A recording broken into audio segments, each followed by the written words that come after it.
Tapi rupanya Fir'aun ada geng dekat Malaysia. Siapa geng Fir'aun? Dekat Malaysia pernah dengar tak ada orang mengaku Tuhan? Ada, namanya Tuhan Harun. Mungkin tuan-tuan pernah dengar berita kan, Tuhan Harun. Ada seorang lagi, dia tak kata dia Tuhan, tapi dia ayah Pin. Dia ada kerajaan langit, lebih kurang Tuhan juga. Maknanya Malaysia apa hebat juga, ada Tuhan. Lebih kurang macam Fir'aun. Dekat Malaysia juga ada Rasul. Dulu dekat Selangor, namanya Kahar saja ke Abdul Kahar. Dia mengaku jadi Rasul Melayu. Bila pemberita tanya dia, kenapa mengaku jadi Rasul? Mana ada Rasul? Selepas Nabi Muhammad dah tak ada Rasul. Dia kata Nabi Muhammad ialah Rasul daripada bangsa Arab. Bangsa Melayu belum ada Rasul. Jadi sayalah wakil untuk bangsa Melayu. Rasul Melayu. Boleh percaya ke tak? Jawapannya memang tak boleh percaya sebab Nabi Muhammad ialah Nabi yang terakhir. Dan tidak ada rekod yang mengatakan Rasul daripada kalangan bangsa Melayu. Kesemua Rasul, kesemua Nabi-Nabi dan Rasul sama ada bangsa Arab ataupun Bani Israel ataupun disebut juga bangsa Yahudi. Asalnya bangsa Yahudi itu bangsa yang mulia, bangsa yang bijak, bangsa yang cerdik, bangsa yang dimuliakan oleh Allah Subhanahu Wa Taala, bangsa para Nabi dan Rasul. Akan tetapi mereka jugalah bangsa yang membunuh Nabi-Nabi dan Rasul, maka mereka menjadi bangsa yang dilaknat oleh Allah Subhanahu Wa Taala. Itu kisahnya. Baik, jadi Nabi Musa AS lawannya dengan Fir'aun. Kemudian Nabi Isa AS, satu-satunya Nabi yang belum wafat, belum meninggal dunia. Siapa teringin nak jumpa Nabi Isa? Ada tak? Ustaz, saya kalau boleh kan, dia lah panjang umur sampai 500 tahun. Sebab saya harap dapat jumpa Nabi Isa. Nak dapat jumpa Nabi Muhammad dah tak ada chance, pasal Nabi Muhammad dah wafat. Nabi yang belum wafat ialah Nabi Isa AS. Masa diangkat, Allah angkat Nabi Isa, umurnya 30 tahun. Umur dia 30 tahun, muda lagi berdakwah. Lepas tu pengikut dia kejut, nak tangkap dia, nak salib dia dan nak bunuh dia. Akan tetapi bila mereka tangkap, mereka ingat, mereka sangka itu Nabi Isa. Padahal itu bukan Nabi Isa. وَمَا قَتَلُوهُ وَمَا صَلَبُوهُ وَلَكِنْ شُبِّهَ لَهُمْ. Mereka tidak membunuhnya, mereka tidak mensalibnya, akan tetapi digantikan dengan seorang pemuda yang wajahnya mirip seperti Nabi Isa. Allah ganti pemuda tu, ini muka dia macam Nabi Isa. Jadi mereka tangkap, mereka salib dan mereka mengatakan telah membunuh Nabi Isa. Padahal itu bukan Nabi Isa. Kemudian Nabi Isa diangkat. Rupa-rupanya Allah mengangkat Nabi Isa kerana ada agenda untuk Nabi Isa. Apa dia agendanya? Ialah Nabi Isa akan diturunkan sebelum berlakunya hari kiamat untuk membunuh Dajjal. Nabi Isa turun untuk membunuh Dajjal. Jadi kalau ada orang kata, Ustaz, saya teringin nak jumpa Nabi Isa. Sebelum nak jumpa Nabi Isa, kita kena jumpa Dajjal. Siapa sini nak jumpa Dajjal? Ustaz, saya kalau dapat jumpa Dajjal, saya ingat nak selfie lah dengan sign autograf. Sebab yang kata Dajjal ni dia memang dajjal. Dia kalau orang jahat ni mesti glamour. Kalau orang yang terlalu baik pun mesti glamour. Masa kita belajar di zaman sekolah dulu, kalau murid yang paling jahat, yang paling nakal, cikgu kenal. Murid yang paling baik pun cikgu kenal juga. Dalam dunia ni manusia yang paling baik ialah Nabi Muhammad sallallahu alaihi wasallam. Tidak ada manusia yang lebih baik daripada Nabi Muhammad. Nabi Muhammad dikatakan baik oleh keluarganya, kawan-kawannya, malah lawannya pun mengatakan Nabi Muhammad baik.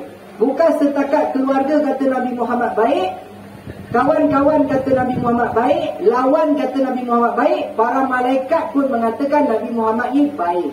Bukan setakat malaikat mengatakan Nabi Muhammad baik, malah Allah sendiri mengatakan Nabi Muhammad baik. Dalam surah Al-Qalam Allah menyebutkan wa innaka la'ala khuluqin azim. Demi sesungguhnya engkau wahai Muhammad mempunyai akhlak yang terbaik. Allah mengatakan Nabi Muhammad ni makhluk yang paling baik. Jadi Nabi Muhammad famous dulu, kini, selamanya, sampai bila-bila. Fir'aun pun famous juga. Sebab dia jahat. Daripada dulu, sekarang sampai bila-bila, Fir'aun memang glamour. Sama juga dengan Dajjal. Kata Nabi Muhammad, kesemua Nabi-Nabi berpesan kepada umat mereka tentang kemunculan Dajjal. Bukan kata Nabi Muhammad saja. Nabi-Nabi sebelum Nabi Muhammad, mereka ada berkata kepada kaum mereka, jaga-jaga dengan Dajjal. Padahal Dajjal itu munculnya ketika zaman Nabi Muhammad. Tapi Nabi-Nabi yang lain pun berpesan, jaga-jaga dengan Dajjal. Dajjal tu memang dajjal. Kenapa Dajjal tu dajjal? Sebab kata Nabi, dia akan keluar, dia akan muncul hanya dalam tempoh 40 hari sahaja. Dia akan pergi ke seluruh pelosok dunia, bertemu dengan semua manusia dan menyesatkan akidah, merosakkan iman manusia. Itu yang kata Dajjal.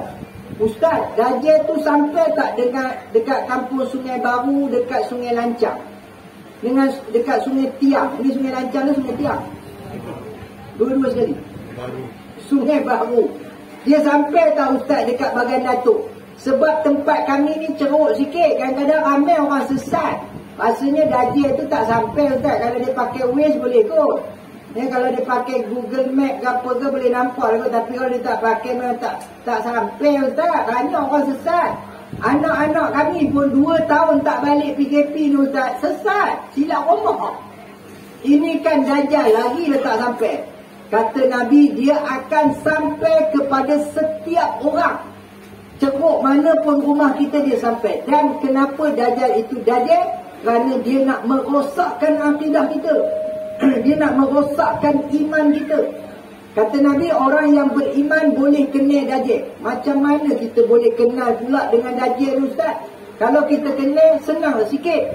Maka jawapannya betul, kalau kita kenal, senanglah sikit. Sebab orang yang beriman saja yang boleh kenal. Di dahi Dajjal akan tertulis kafara, kufur. Jadi orang beriman, Allah bagi nampak, ui, Dajjal ni lari. Ataupun adalah bentengnya. Maka sebab itu Nabi kata, nak membenteng diri kita daripada Dajjal, kena baca surah. Baca surah apa? Setiap malam saya tengok kebanyakan masjid dan surah, alhamdulillah sekarang ni dah mengamalkan membaca surah apa lepas isyak ataupun lepas maghrib ke tak kira lah, tapi malam-malam baca surah Al-Mulk. Kan ada masjid ada surah dia buat tiap-tiap malam. Tabarakalladzi biyadihil mulku wa huwa ala kulli syai'in qadir. الذي خلق الموت والحياة ليبلوكم أيكم أحسن عملا وهو العزيز الغفور. Itu namanya surah Al-Mulk ataupun surah Tabarak. Namanya Tabarak. Ya, macam kita lah tuan-tuan. Kadang-kadang bila baca surah Al-Masad, yang mana satu Al-Masad ya? Alah tabat yada. Oh, cakap dah tabat yada. Kalau kau cakap tabat yada, aku tahulah. Tabat yada abi lahabin wa tab. Cakaplah surah tabat yada. Kan? Baca surah Al-Falaq. Yang mana satu Qul a'udhu bi rabbil falaq. Cakaplah Qul a'udhu bi rabbil falaq. Kan? Panjang pula nama surah ni. Cakap surah Al-Falaq ni. Jadi itu namanya surah Al-Mulk. Dibaca pada setiap malam, kata Nabi, akan terhindar ia ataupun akan membenteng dirinya daripada fitnah kubur. Kelebihan surah Al-Mulk ialah menyelamatkan kita daripada fitnah kubur. Tapi ada satu lagi surah jika dibaca akan menyelamatkan kita, membentengkan kita daripada fitnah Dajjal, iaitu surah Al-Kahfi. Nabi kata baca surah Al-Kahfi pada setiap malam Jumaat. Tapi kita baca surah Yasin. Ustaz, betul ke ada ustaz lain saya dengar dia kata baca surah Yasin ni bid'ah? Kan banyak orang buat bid'ah sekarang ni Ustaz. Masjid-masjid surah-surah baca surah Yasin. Kami ni udah jadi menggelabah ni Ustaz. Udah serius rasanya Ustaz. Pasal apa pula? Kami dah lama ni. Dah berpuluh tahun kami baca Yasin. Udah dikatanya bid'ah pula. Bila bid'ah maknanya ajaran yang sesat, ajaran baru yang tidak diajar oleh Nabi. Bila kita baca surah Yasin, maknanya boleh menyebabkan kita masuk neraka. Takkanlah baca Yasin masuk neraka, Ustaz. Aja nanya Pak Karim. Nanya Pak Karim. Jadi kata ulama tuan-tuan ya, daripada kita isi program pada malam Jumaat itu dengan menyembang dan mengatur orang dan mengumpat orang dan mengecah orang, dan juga karaoke, dan juga kugiran, dan juga buat apa lagi? Main damaji, ya, dan juga minum getong. Lagi buat apa? Kan? Lebih baik kita baca Yasin. Kira okey lah tu orang baca Yasin daripada dia buat benda yang maksiat. Buat benda yang tak berfaedah, itu lagi terang-terang bid'ahnya. Kan? Kata Nabi, likulli syai'in qulub, bagi setiap sesuatu ada jantung. Wa qulubil Quran suratul Yasin, dan jantung Al-Quran ialah surah Yasin. Bagus tak baca surah Yasin? Bagus. Tapi, ada tapi dia. Janganlah sepanjang masa Yasin aja. Padahal dalam Al-Quran banyak lagi surah-surah yang lain. Kesemuanya ada 114 surah, bukan satu aja. Ini masuk rumah baca Yasin, malam Jumaat baca Yasin, anak masuk Jawi baca Yasin, suami masuk Jawi baca Yasin, suami kahwin lagi baca Yasin. Kan? Semuanya baca Yasin aja. Padahal masuk rumah baru, Nabi kata baca suratul Baqarah. Sebab apa? Masa kita masuk rumah baru, kita tak tahu dalam rumah tu entah ada jin. Jin menyewa lebih dulu daripada kita. Dia masuk dulu. Dia tengok rumah tu kosong, dia masuk dulu. Dia kata tak ada tuan pun, numpang sekejap. 3 hari. Ya, ada ulama kata mula-mula dia usah-usah tu. Budak-budak sekarang kata usah lain tu. Nampak lain clear. Dia sewa 3 hari. Sebab itu tuan-tuan, kenapa bila kita keluar outstation, pergi mengerjakan haji ke, mengerjakan umrah ke, rumah kita yang ditinggalkan kosong, lebih daripada 3 hari, nanti jin datang, dia usah lain. Dia kata nampak yang rumah tak ada orang ni, dia tumpang sekejap. Tapi kalau lebih daripada 40 hari, dia akan duduk terus di situ dan tak bayar sewa. Itu yang kata jin ni. Maka sebab itu kita kena baca suratul Baqarah kepada rumah yang kosong ataupun rumah yang baru, kerana di dalam surah Al-Baqarah ada ayat power. Bukan semua ayat bukan semua ayat Al-Quran itu dikhususkan untuk contohnya menghalau jin, setan. Dia ada kepakaran dia, kelebihan dia. Tapi kalau betul-betul ubat ataupun ayat nak tuju kepada jin, ialah ayatul kursi. Jin, setan, iblis yang paling ditakuti oleh mereka ialah ayatul kursi. Kata Nabi, ketika turunnya ayatul kursi, turun bersamanya 70,000 malaikat dan terbakar 70,000 syaitan ataupun jin. Betapa powernya ayatul kursi. Jadi amalkan ayatul kursi. Nabi kata pagi, barang siapa mengamalkan, membaca ayatul kursi pada waktu pagi, nescaya dipelihara ia sepanjang siang sampai ke petang, dan Allah menghantar malaikat untuk menjaganya. Barang siapa membaca ayatul kursi menjelang malam, Allah akan memeliharanya sepanjang malam sehingga ke pagi. Allah menghantar malaikat untuk menjaganya. Itu kelebihan membaca ayatul kursi. Baca 2 kali sehari, pagi dan petang. Ustaz, saya baca ayat kursi bila nampak hantu. Katalah malam-malam pukul 10, pukul 11, di kampung kita ni dah senyap sunyi kan, pokok-pokok besar kan, tiba-tiba terbang langsung. Kita pun baca ayat kursi, Allah la ilaha illallah wa la ilaha illallah. Baca pun kelang kabut, langgar hukum tajwid. Kan? Langsung ai tak lari dah pula, dah baca ayat kursi kot. Langsung dia kata, baca pun salah. Baca pun tak betul, dengar pun tak ada. Kan? Hidup orang pun salah dia kata. Jadi sebab itu kena amalkan. Dia bukan baca bila nampak hantu, tak jadi. Macamlah ada juga orang baca ayat ni. Katanya kalau baca ayat ni nampak roadblock, nanti polis mengantuk, polis tidur, lepas tu polis suruh jalan. Ataupun bila polis dah tidur, kita jalan je, tak kena saman. Macam dulu banyak yang pakai masa ada sekatan polis tu, kan? Apa ayat dia? Bila nampak je Roblox, waja'alna min baini aydihim saddan wa min khalfihim sadda fa'aghshaynahum fahum la yubsirun. Ayat ni Nabi baca ketika Nabi nak keluar rumah dalam peristiwa hijrah. Bila Nabi baca, semua yang mengepung rumah Nabi tidur, mengantuk kemudian tidur. Kita pun pakai ayat ni sebab nak lalu dekat Roblox supaya polis tidur. Kan, kita boleh lalu belah gitu aja, polis tak sedar. Lepas tu bila kita baca, tengok-tengok kena tahan, siap kena saman lagi. Kita kata kenapa tak mujarab ayat ni? Ustaz kata kalau baca nanti orang tu tidur. Kan, rupa-rupanya polis yang buat Roblox tu pun baca juga ayat tu. Dia pun datang dengar ceramah. Dia kata ini ayat yang dia nak baca ni. Patutlah aku rasa mengantuk ya. Ya, setiap kali Roblox mengantuk, hanguat rayu-rayu mata ni. Sekarang ni polis pun dah baca ayat tu, kita pula mengantuk. Tak nampak polis. Ya, sedar-sedar Allah polis.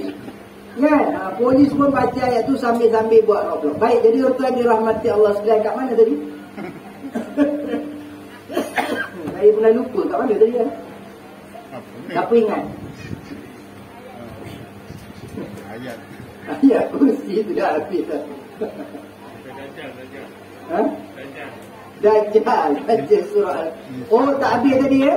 Takut ada orang salah faham. Sebenarnya bila kata baca suratul kahfi, bukan baca satu surah. Kan? Sebab kalau baca satu surah bagus tak? Bagus. Tapi ada orang salah faham. Dia kata, tara baca Yasin pun kami dah rasa kami dah rasa bila nak habis ni kan. Kalau baca surah Al-Kahfi lagi panjang, lagi letak larat. Nabi kata baca 10 ayat pertama dan 10 ayat terakhir. 10 ayat pertama, 10 ayat akhir je. Bukan baca satu surah. Tapi kalau baca satu surah lagilah baik. Kan? Apalah sangat yang kita nak berkira baca Al-Quran. Kita baca Facebook 2 jam. Selama aja tak mengantuk pun. Kan, cerah je biji mata. Suka je kita nak mengomel lah. Nak mengecam lah apa dalam tu. Boleh aja. Kan, tak mengantuk pun. Makan pun lupa. Itu baca Facebook. Belum lagi yang tengok TikTok. Dekat kampung ni ada tak layan TikTok? Budak-budak layan TikTok. Sekarang ni orang dewasa, orang tua pun buat TikTok. Tapi Ustaz, ada satu masjid saya ceramah tu, dia kata, Ustaz, memang kami mengaku, kami pun tengok TikTok. Saya kata, Astaghfirullahalazim. Ustaz janganlah cepat sangat. Sekarang ni TikTok pun ada ceramah agama. Ustaz Wadi Anwar, Ustaz Dusuki, Ustaz Kazim, Ustaz Abdul Somad. Banyak dah ceramah-ceramah dalam TikTok. Oh ya tak ya juga. Kan? Jadi TikTok ni pun asyik-asyiknya tergedik-gedik, terginjil-ginjil, terlompat-lompat macam buruk makyek asyiknya. Tapi sekarang ni dah digunakan pada kebaikan, ceramah agama dan supamanya. Okeylah, tak apalah, kita maafkanlah. Tapi jangan over, jangan melampau. Main game Mobile Legend, PUBG, Roblox, Squid Game. Ini adik-adik yang muda-muda ni tahulah ni kan, game-game ni kan. Sampai makan pun lupa. Mak bapak ajak makan pun tak nak. Tak apa, makan dulu. Nampak macam bagus. Makan dulu. Tinggal tulang pun tak apa. Kan? Saya ni adik-beradik jin, makan tulang aja. Makan dulu katanya. Nampak macam bagus lah, mendahulukan orang lain. Tapi sampai terlupa makan, tak menjaga kesihatan. Lepas tu terlupa solat. Ustaz, kalau terlupa solat kan dimaafkan. Dia tengok juga lupa ni ke saja buat-buat lupa. Macam orang puasa. Contoh ni kan, hari pertama pukul 10 pagi makan.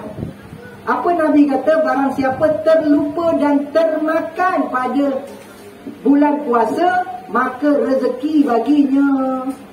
Makan 3 pinggan pukul 10 pagi hari pertama puasa, itu namanya rezeki. Hari kedua pukul 10 pagi makan lagi, terlupa, bukan saja-saja, itu namanya rezeki.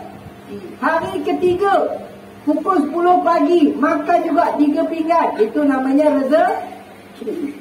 Tapi kalau sampai hari ke-30, Hari pertama, hari kedua, hari ketiga, hari keempat, hari kelima, sampai hari ke-30 makan lagi.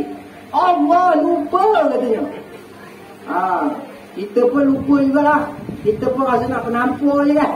Rasa nak pernah ajar ni. Itu bukan lupa dah, namanya itu buat-buat lupa. Sebab kebiasaannya lupa itu hari pertama, hari kedua maksimum sampai hari ketiga. Tapi kalau dah sampai hari ke-30 itu bukan lupa namanya. Itu gila babi. Itu namanya hilang ingatan. Ya? Tapi kalau betul-betul lupa, memang hukum kata rezeki. Nak buat macam mana dah memang dia lupa.